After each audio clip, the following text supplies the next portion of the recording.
Hi tears, எல்லோரும் எப்படி இருக்கீங்க? எல்லோரும் சந்தோஷமாகவும் ஆரோக்கியமாகவும் இருப்பீங்கன்னு நம்புகிறேன். நாங்களும் இங்கே ரொம்ப நல்லாயிருக்கோம். இன்றைக்கி ஒரு ஞாயிற்றுக்கிழமையில் எடுத்த விலாக் தான் உங்கள் கூட ஷேர் பண்ணியிருக்கேன். கண்டிப்பாக உங்களுக்கு பிடிக்க நம்புகிறேன். இது வரைக்கும் எனக்கு சப்போர்ட் பண்ணி சப்ஸ்கிரைப் பண்ண எல்லாருக்குமே ரொம்ப நன்றி. இனிமேலும் சப்ஸ்கிரைப் பண்ண போகிறவங்களுக்கும் ரொம்ப நன்றி. நீங்கள் என்னோடய விலாக்ஸ்லாம் பாருங்கள். உங்களுக்கு பிடிச்சிருந்தது, உங்களுக்கு யூஸ்ஃபுல்லாக இருக்குதுன்னு நம்பினீங்கன்னா கண்டிப்பாக எனக்கு சப்ஸ்கிரைப் பண்ணி சப்போர்ட் பண்ணுங்கள். உங்களோட லவ் அண்ட் சப்போர்ட் எனக்கு எப்போவுமே வேணும். என்னோடய விலாக்லாம் நார்மலாக நம்ம வீட்டில் எப்படி இருக்குமோ அதே மாதிரி தான் இருக்கும். ஒன்றும் ரொம்ப அட்ராக்ஷனாக அப்படி இப்படிலாம் எனக்கு பண்ணவும் தெரியாது, அந்த மாதிரி இருக்காது. வாங்க இப்போ வீடியோக்குள்ளே போகலாம். குளிர் கொஞ்சம் கொஞ்சமாக அதிகமாகிட்டே இருக்குது. இப்போல்லாம் நம்ம ஸ்கின்னு ஒயிட்டாக இருக்கணும், ப்ரைட்டாக இருக்கணும்னு நினைக்கிறத விட ஸ்கின்னு ஹெல்த்தியாக இருந்தால் போதுன்ற மைண்ட் செட்டு தான் இருக்கும். கண்டிப்பாக இந்த குளிர் காலத்தில் அங்கங்கே பேச்சஸ் பிளாக் ஆகிறது ஒரு மாதிரி.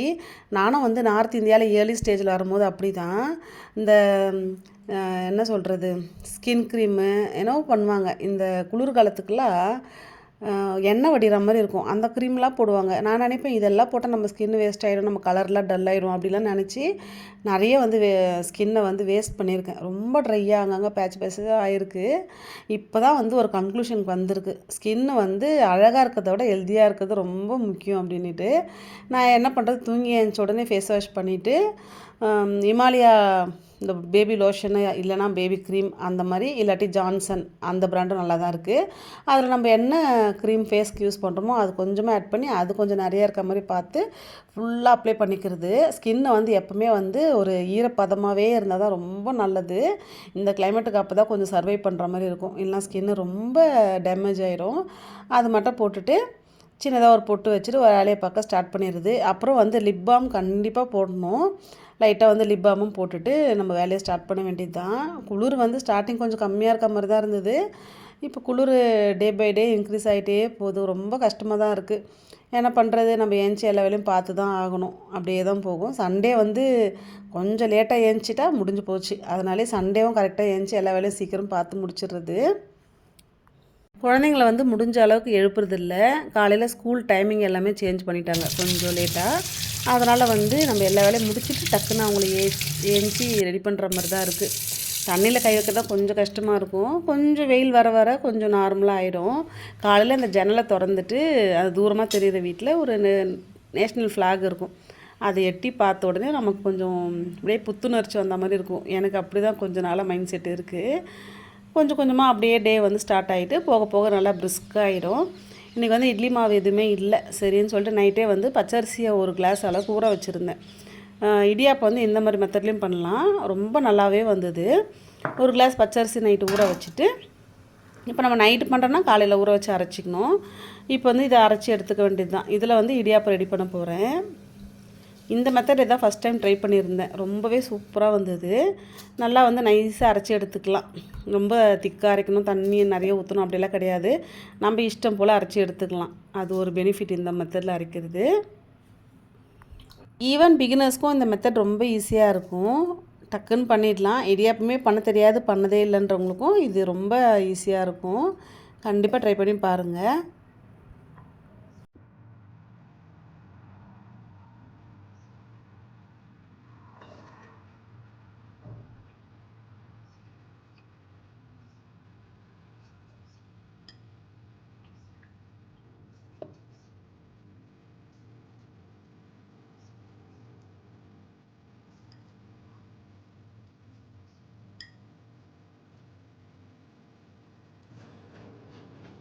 நல்லா ஃபைனாக கொஞ்சம் லிக்யூடாக தான் அரைச்சி எடுத்துக்கிட்டேன். நம்ம தண்ணி ஆயிடுச்சு அப்படி ஆயிடுச்சுன்னா சொல்லி பயப்பட வேணாம். நம்ம திரும்ப இதை அடுப்பில் வச்சு நல்லா கொதிக்க வைக்க போகிறோம். அதனால் அரைக்கும் போது பண்ண மிஸ்டேக்கும் இதில் திருத்திக்கலாம். இப்போ ஒரு பேனில் கொஞ்சமாக தண்ணி சேர்த்துருக்கேன். ஒரு அரை கிளாஸ் அளவுக்கு வச்சுக்கோங்களேன். அது சேர்த்துட்டு கொஞ்சமாக உப்பு, எண்ணெய் ஃபியூ ட்ராப்ஸ் ஆட் பண்ணிவிட்டு நல்லா கொதி வந்ததுக்கப்புறம் அரைச்சி வச்ச அரிசி மாவு லிக்யூடும் ஆட் பண்ணிக்கலாம். ஆட் பண்ணிவிட்டு லோ ஃப்ளேம்லேயே நல்லா கிண்டி கொடுத்தோன்னா ஒரு திக்கான கன்சிஸ்டன்சிக்கு வரும். ரொம்ப திக்காக டைட்டாக இருக்க வேணாம், கொஞ்சம் ஈரப்பதமாக இருக்குந்தால் நமக்கு பிழியறதுக்கு ரொம்ப சாஃப்டாக வரும். கொஞ்சம் நேரம் மூடி வச்சுக்கிறேன், கொஞ்சம் கை பொறுக்கிற சூடு அளவுக்கு. இன்றைக்கி நான் இந்த முறுக்கு மிஷின்லேயே தான் செய்ய போகிறேன். இதுலேயே அந்த பொடி அச்சு இருக்கும், அந்த இடியாப்ப அச்சு மாதிரி, அதே வந்து யூஸ் பண்ணிவிட்டு அந்த முறுக்கு மிஷினில் வந்து ஃபுல்லாக எண்ணெய் அப்ளை பண்ணிக்கிட்டேன். எண்ணெய் அப்ளை பண்ணோன்னா நல்லா ஈஸியாக வந்து பிழியறதுக்கு வரும், கையை வந்து ரொம்ப வலிக்காது. நல்லா வந்துச்சு. நான் இட்லி பிளேட்லேயே கொஞ்சம் ஆயில் தடவிட்டு அப்படியே இட்லி சைஸால் குட்டி குட்டியாக தான் ஊற்ற போகிறேன் இன்றைக்கி, ரொம்ப பெருசாக ஊற்ற போகிறதில்ல. இப்படி ஊற்றினா தான் என்னோடய குட்டீஸ் வந்து நல்லா விரும்பி சாப்பிட்றாங்க. இதே மெத்தடில் ராகி மாவு, கம்பு மாவு எல்லாத்துலேயுமே பண்ணலாம். ஒரு நாளைக்கு வந்து நான் கம்பு மாவில் இடியாப்பம் ரெசிபி ட்ரை பண்ணி உங்களுக்கு காட்டுறேன். இட்லி பாத்திரத்தில் வச்சு ஸ்டீம் பண்ணி எடுத்துக்க வேண்டியது தான். கரெக்டாக வந்து ஒரு 10 நிமிஷத்துக்குள்ளே சூப்பராக வெந்து வந்துடும். இதுக்கு வந்து மைல்டாக தேங்காய் பால் இருந்தாலும் நல்லாயிருக்கும். ஆனால் வந்து அதை விட கொஞ்சம் காரசாரமாக ஒரு கிரேவி மாதிரி இருந்தாலும், இல்லை ஒரு முட்டை தொக்கு அந்த மாதிரி தான் நல்லாயிருக்கும். நான் இன்றைக்கி முட்டை தொக்கு தான் பண்ண போகிறேன். மோக்ஷித் குட்டியே ஏஞ்சி வந்துட்டார். கொஞ்சம் நேரம் அவர்கிட்ட டைம் ஸ்பெண்ட் பண்ணிவிட்டு அப்போ தான் அவருக்கு கொஞ்சம் நல்லாயிருக்கும், டே வந்து சூப்பராக ஸ்டார்ட் ஆன மாதிரி இருக்கும். கொஞ்சம் நேரம் பேசிவிட்டு அவர்கிட்ட ஏதாவது கேட்டுட்டு நைட்டு என்ன மூடில் தூங்குறாரோ அதே மூடில் தான் எழுந்திக்குவார். அதை பற்றி ஏதாவது சொல்லுவார். சரி, அவரையும் கொஞ்சம் நேரம் பேம்பரிங் பண்ணி முடிச்சுட்டு நெக்ஸ்ட்டு வேலையை ஸ்டார்ட் பண்ணணும். பெரிய குட்டி வந்து நான் அவ்வளோ சீக்கிரம் டிஸ்டர்ப் பண்ணவே மாட்டேன், முடிஞ்ச அளவுக்கு தூங்கட்டும். ஏன்னா வந்து இந்த குளிரில் ஏஞ்சி வந்தாலும் ஃபுல்லாக தரையெல்லாம் சில்லுன்னு இருக்கும். நம்ம என்ன தான் சாக்ஸ் போட சொன்னாலும் எது பண்ணாலும் அவங்க திரும்ப வந்து அந்த குளிரில் வந்து விளையாட ஆரம்பிச்சிருவாங்க. அதனால் கொஞ்சம் பொறுமையாகவே ஏஞ்சிக்கிட்டோம், அதுக்குள்ளே வெயிலும் வந்துடும் நல்லான்னு சொல்லிட்டு விட்டுறது.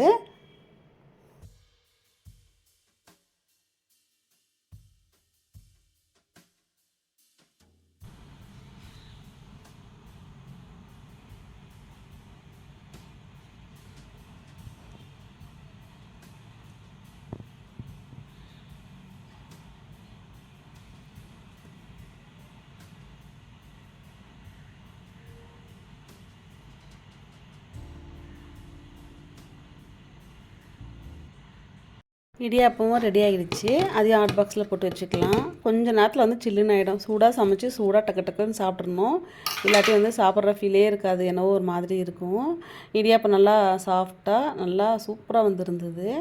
கண்டிப்பாக வந்து நீங்களும் பிகினர்ஸாக இருந்தால் இந்த மெத்தடில் ட்ரை பண்ணி பாருங்கள். இல்லாட்டி இட்லி மாவு இல்லைனா என்ன பண்ணுறதுன்னு சொல்லிட்டு யோசிச்சுட்டு இருந்தீங்கன்னா கூட டக்குன்னு ஊற வச்சுட்டு பண்ணிடலாம். அதான் நைட்டு ஊற வச்சா மார்னிங் அரைச்சி பண்ணலாம். நைட்டுக்கு வேணும்னா மார்னிங் அரைச்சி நைட்டு பண்ணுற மாதிரி இருக்கும். இப்போ வந்து முட்டை கிரேவி வந்து ரொம்ப சிம்பிளாக தான் பண்ணேன். கடுகு சீரகம்லாம் போட்டு தாளிச்சிட்டு பூண்டு போட்டு வெங்காயம்லாம் போட்டு நல்லா வதக்கிட்டு, நைட்டு பண்ண மஷ்ரூம் கிரேவி கொஞ்சம் மிச்சம் இருந்தது, அதையும் போட்டு இதில் மிக்ஸ் பண்ணிடலான்னு சொல்லிட்டு பிளான் பண்ணிகிட்டு இருந்தேன். இல்லாட்டி அது வேஸ்ட்டாக தான் போயிடும். நைட்டு பண்ணதுனால யாரும் சாப்பிட மாட்டாங்க. நம்ம இதில் மிக்ஸ் பண்ணி கொடுத்துட்டோன்னா கண்டிப்பாக அவங்களுக்கு தெரியாது. குளிர்ன்றதுனால ஃபுட்டு அதிகமாக இங்கே கெட்டு போகிறதுக்கு வாய்ப்பு கம்மி தான். இப்போ வந்து நான் நார்மலாக வந்து வீட்டில் அரைச்ச குழம்பு மிளகா பொடி போட்டு நல்லா வதக்கி எடுத்துக்கலாம். ரொம்ப சிம்பிள் தான். நான் வந்து ரெசிபி ரொம்ப டீட்டெயிலாக இதை ஷேர் பண்ணல, ஆல்ரெடி நம்ம சேனலில் நிறைய முறை ஷேர் பண்ணியிருக்கிறதுனால. நல்லா வதக்கிட்டு இந்த டைமில் கொஞ்சமாக தண்ணி ஆட் பண்ணிக்கலாம். இடியாப்பத்துக்கு ரொம்பவே நல்லாயிருக்கும், ஆப்பத்துக்கும் இந்த கிரேவி ரொம்ப சூப்பராக இருக்கும். இப்போ அந்த மஷ்ரூம் குழம்பு கொஞ்சம் ஆட் பண்ணிவிட்டேன், கூட வந்து கேப்சிகம்லாம் ஆட் பண்ணியிருந்தேன், அதையும் போட்டு நல்லா மிக்ஸ் பண்ணிவிட்டு நல்லா வதக்கி எடுத்துக்கலாம். சுருள வதங்கினதுக்கப்புறம் முட்டையை வந்து வேக வச்சுருந்தேன், அதையும் வந்து ஸ்லைசஸ் போட்டு மிக்ஸ் பண்ணிக்க வேண்டியது தான். காலையில் நல்லா ஃபுல்ஃபில்லிங்காக ஒரு பிரேக்ஃபாஸ்ட் முடிஞ்சிருச்சு. ரொம்ப குயிக்காக பண்ணிடலாம். பெரிய இந்த இடியாப்பம் பண்ணுறது வந்து ரொம்ப இப்போ கஷ்டம்லாம் நினச்சிட்ருப்பாங்க சில பேர். இடியாப்பம் ரொம்ப ரொம்ப ஈஸி தான். இதே ராகிலெலாம் பண்ணால் இன்னும் ஹெல்த்தியான வெர்ஷனாக இருக்கும்.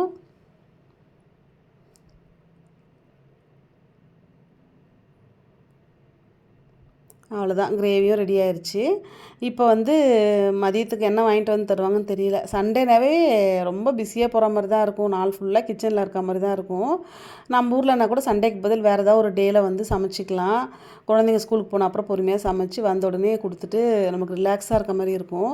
சண்டேயில் வந்து குட்டீஸும் வச்சுட்டு இவங்க எங்கேயும் போய் விளையாடுறதுக்கு வாய்ப்பே இல்லை, எங்கேயுமே போக மாட்டாங்க வெளியில். வீட்டுக்குள்ளேயே இருக்கும் போது மோஸ்ட்லி வந்து 2 பேரும் சண்டை போட்டுக்கிறது, 2 பேரும் கொஞ்ச நேரம் பாசமாக இருப்பாங்க, அடுத்த நேரம் வந்து சண்டையும் போட்டுக்குவாங்க. நமக்கு வந்து பீஸ்ஃபுல்லாக வேலை பார்த்த மாதிரியே இருக்காது. சண்டே தான் மொத்த வேலையும் இழுத்து போட்டு செய்கிற மாதிரி இருக்கும். இப்போல்லாம் நான் சண்டேயில் மாவு அரைக்கிற பிளானே வச்சுக்கிறது கிடையாது. ஃபஸ்ட்டெல்லாம் மாவு அரைக்கணும்னா சண்டேயில் அரைப்பேன். இப்போ சண்டேயில் அரைக்கிறதே கிடையாது. இருக்கிறத வச்சு மேனேஜ் பண்ணிக்குவோம். அதுக்கப்புறம் வந்து நம்ம ஸ்கூலுக்குலாம் அனுப்பிட்டு நெக்ஸ்ட் டே வந்து மாவு அரைச்சி ஸ்டோர் பண்ணிக்கலான்னு சொல்லிட்டு முடிவு பண்ணியாச்சு. நான் ரொம்ப கஷ்டமாக போகிற மாதிரி இருக்குது குட்டீஸ்கிட்ட. இப்போ வந்து இவருக்கு ஹேர் கட் பண்ணணும், அதனால் ஹஸ்பண்ட் கீழே கூட்டிகிட்டு வந்து நில்லு, வந்து கூட்டிகிட்டு போகிறேன் அப்படின்னு சொன்னாங்க. சரின்னு சொல்லிவிட்டு கீழே வந்து நான் ஃபோனை எடுத்தது தான். இவர் பாருங்கள், நான் எதுவுமே சொல்லவே இல்லை, கொஞ்சம் அவர் ஹாப்பி ஆகிட்டார். வெளியில் போனால் ரொம்ப ஹாப்பி. ஏன்னா குழந்தைங்க வீட்லேயே இருக்காங்க மோஸ்ட்லி. அவங்களுக்கும் ரொம்ப வெறுப்பாக இருக்குது போல். சரின்னு சொல்லிட்டு கொஞ்ச நேரம் நின்றுட்டு இப்போ தான் லேசாக வெயில் வர ஆரம்பிக்குது. நல்லா குளிர். அவரே அனுப்பி விட்டுட்டு மீன் வாங்கிட்டு வந்து கொடுத்துருந்தாங்க. சரி மீன் தான் ரெடி பண்ணணும் இன்றைக்கின்னு சொல்லிவிட்டு, சரி அதுக்கு முன்னாடி நான்வெஜ்லாம் கை வைக்கிறதுக்கு முன்னாடி ஃபஸ்ட்டு துணியெல்லாம் வாஷ் பண்ணி போட்டோம்னா நல்லாயிருக்கும். அது ஏன்னா திரும்ப நான்வெஜ்ஜில் வாஷ் பண்ணிவிட்டு என்ன தான் ஹேண்ட் வாஷ் க்ளீனாக பண்ணாலும் திரும்ப துணியை தொடுறதுக்கு பிடிக்க மாட்டேங்குது. அதனால் இந்த வேலையெல்லாம் முடிச்சுட்டு நம்ம பண்ணுவோம்னு சொல்லிவிட்டு, அதுவும் வெயில் வந்து கரெக்டாக ஒரு 12 மணி வரைக்கும் தான் நல்லா துணி காயிற அளவுக்கு இருக்கும். அதுக்கப்புறம்லாம் நல்லா திரும்ப பனி வந்துடும். காற்றடிக்க ஆரம்பிச்சிடும் ஜில்லுன்னு. துணியெல்லாம் காயாது. அதனால் முடிஞ்ச வரைக்கும் சீக்கிரமாக எல்லா வேலையும் முடிச்சுட்டு நம்ம வந்து கொஞ்சம் ரெஸ்ட் எடுக்கலான்னு பிளான் பண்ணுவேன். ஆனால் சண்டேல அது நடக்கவே நடக்காது. சண்டேல மோஸ்ட்லி உட்காந்து ஒரு நீயா நானா ஷோ ஆச்சும் பார்க்கணுன்னு நினைப்பேன். இது வரைக்கும் அது நடந்ததே இல்லை. வீட்டுக்கு வந்தால் இவர் வந்துட்டார். இவர் வந்து எப்போவுமே எப்படின்னா நல்லா வந்து பாசமாக கத்தும். என்னை பார்த்து அப்படியே கண் அடிச்சுட்டு மழை பொழியும். ஆனால் வந்து நம்ம டச் பண்ணலான்னு போனால் ஓடிடும். அது ஏன்னு தெரியல. நானும் பால் வச்சு பார்த்துட்டு எல்லாமே பண்ணிட்டேன். குளிருக்கு பாவம் எங்கே தான் போய் கஷ்டப்படுதோன்னு நினச்சிட்ருப்பேன். குளிருக்கு வெயில் இருக்கிற வரைக்கும் கண்ணில் தெரியும். அதுக்கப்புறம் எங்கே போய் ஒளிஞ்சிக்குதுன்னே தெரியாது.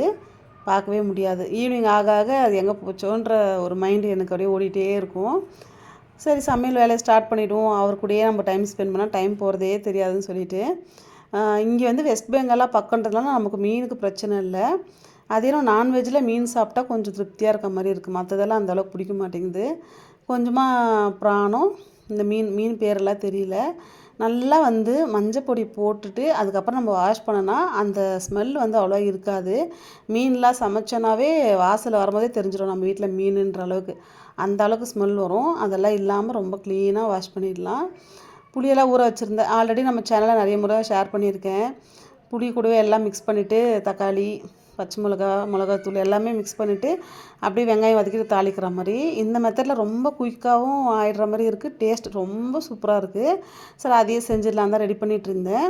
கொஞ்சமாக ஃப்ரை பண்ணுறதுக்காக தான் வீட்டில் அரைச்ச குழம்பு மிளகாய்த்தூள், அப்புறம் மஞ்சப்பொடி, பூண்டு மட்டும் கை நிறைய தட்டி போட்டுட்டேன். கருவேப்பிலை எடுத்துகிட்டு வர சொன்னால் ஹஸ்பண்ட் மறந்துட்டாங்க. கருவேப்பிலைக்கு தான் எங்கள் பெரிய தலைவலியாக இருக்குது. கருவேப்பிலை இல்லாத கொஞ்சம் ஒரு மாதிரி தான் இருந்தது. சரி இருக்கிறத வச்சு நம்ம பண்ணிடுவோம்னு சொல்லிவிட்டு, அதுவும் மீன் குழம்புல கொஞ்சம் சீக்கிரமாக ரெடி பண்ணி வச்சுட்டோன்னா மதியம் சாப்பிட்றதுக்கு ரொம்பவே நல்லாயிருக்கும். அதுக்குள்ளவே இவர் ஹேர் கட் பண்ணிட்டு வந்துட்டார். ஹேர் கட் பண்ணிட்டு வந்துட்டு ஆராய்ச்சி பண்ண ஆரம்பிச்சிட்டாரு. இதெல்லாம் என்னது அதெல்லாம் என்ன, நான் துரத்திட்டு இருந்தேன். முடி வெட்டிட்டு இங்கே வரக்கூடாது கிட்ட போன்னு சொல்லிட்டு. இப்போ வந்து இது கூடவே வந்து கொஞ்சமாக எண்ணெய் மட்டும் சேர்த்துக்கலாம். எண்ணெய் சேர்த்துனா நல்லா உடையாமல் கண்டிப்பாக இந்த மெத்தடில் ட்ரை பண்ணி பாருங்கள். நம்ம சில டைமில் வந்து மீன் வறுக்கும் போது அப்படியே அந்த ஸ்கின்னெல்லாம் ஒட்டிட்டு அது ஒரு மாதிரி பிஞ்சு பிஞ்சு வரும். நீங்கள் எண்ணெய் வந்து இந்த மாதிரி ஆட் பண்ணிவிட்டு கொஞ்சம் நேரம் ஊற வச்சு செஞ்சோன்னா மீன் ஒட்டாமல் சூப்பராக பர்ஃபெக்டாக வரும். இந்த மீன் எனக்கு ரொம்பவே பிடிச்சிருந்து. பேர் கேட்டால் தெரியலன்னாரு. மோஸ்ட்லி நம்ம ஊரில் கிடைக்கிற மீன் இங்கே கிடைக்கிது. ஆனால் நம்ம ஊர் வகையான மீனுக்கெலாம் போனோன்னா கொஞ்சம் சீக்கிரம் போகிற மாதிரி இருக்கணும். இல்லாட்டி வந்து கிடைக்கிறதில்ல.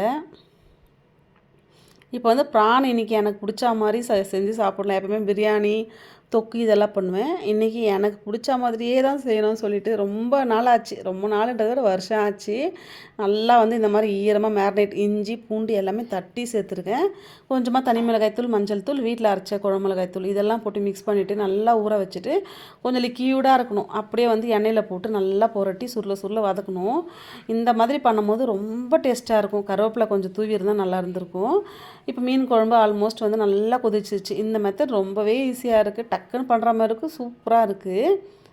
இன்றைக்கி வந்து அந்த மீனில் வந்து அந்த முட்டையெல்லாம் இருந்தது அப்படியே கொடுத்துருந்தாங்க. நான் அப்படியே வாஷ் பண்ணி ஆட் பண்ணிக்கலாம். நான் சாப்பிட மாட்டேன் எப்படி இருந்தாலும்.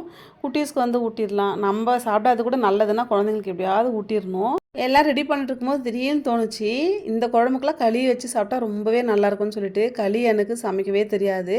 சரி ஹஸ்பண்ட் சீக்கிரம் வந்துட்டாங்கன்னா நம்ம சொல்லுவோம்னு சொல்லிட்டு தான் நினச்சிட்டே இருந்தேன். பச்சரிசி மட்டும் ஊற வச்சு வைப்போம், அந்த உடனே அவங்க செய்வாங்களா அப்படின்னு சொல்லிட்டு. ஒரு காலத்தில் களி சாப்பிட்றவங்களாம் பார்த்தா நான் ஒரு மாதிரி பார்ப்பேன். நிஜமாக இதுதான் உண்மை.